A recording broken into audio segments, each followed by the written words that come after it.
আপনি যদি কখনো জাপানে যান, কখনো যদি আপনার জাপানে যাওয়ার সুযোগ হয়, আপনি সেখানে দেখতে পাবেন যে সেখানে মোবাইল কার্টের মাধ্যমে রীতিমতো সুপার মার্কেট চলে।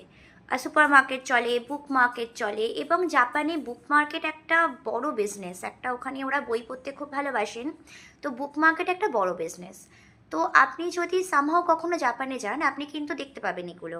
যদি আপনারা কেউ জাপানে থেকেও থাকেন, এমন যদি কোনো ব্যক্তি আমার ভিডিও দেখেন, তিনি হয়তো এগ্রি করবেন যে জাপানে একটা বড় মানে কম্প্যাক্ট প্রসেসে মোবাইল কার্টে এই বিজনেসগুলো চলে।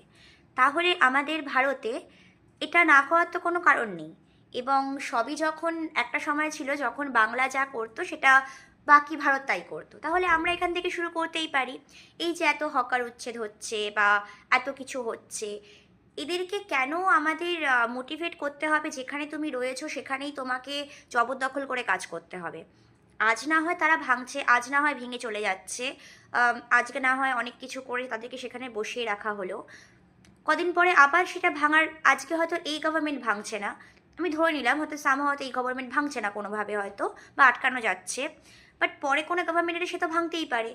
তো এই মানুষগুলোকে তো এভাবে অনিশ্চয়তার মধ্যে রেখে, তারা গরিব, তাদেরকে আরও গরিব বানিয়ে রেখে পলিটিক্স করা তো মিনিংলেস। যখন আমাদের সবার কাছে অপশান আছে, যখন আমাদের সমাজ, আমাদের মানে সময় এতটা এগিয়ে গেছে যে একটা সাবস্টিটিউট এগুলো রয়েছে, তখন আমরা যদি সবাই মিলে একটু মানবিক হই, যদি আমরা সবাই মিলে একটা কম্প্যাক্টলি কাজ করি, তাহলে কিন্তু এই মানুষগুলোর যে এই যে অনিশ্চয়তা, এটা কিন্তু থাকে না।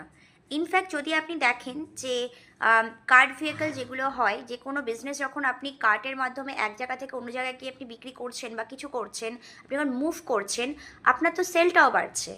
তো আমি এই লজিকটাই বুঝলাম না যে গরিবকে গরিবই কেন রাখতে হবে। গরিবকে গরিব রাখার মধ্যে তো কোনো যৌক্তিকতা হতে পারে না। একটা মানুষ যখন গরিব, তাকে যদি আমি চাই যে আমি তাকে একটা বিকল্প ব্যবস্থা দিতে পারবো, তাহলে হোয়াই নট, দেবো না কেন? আমি তো মানুষ।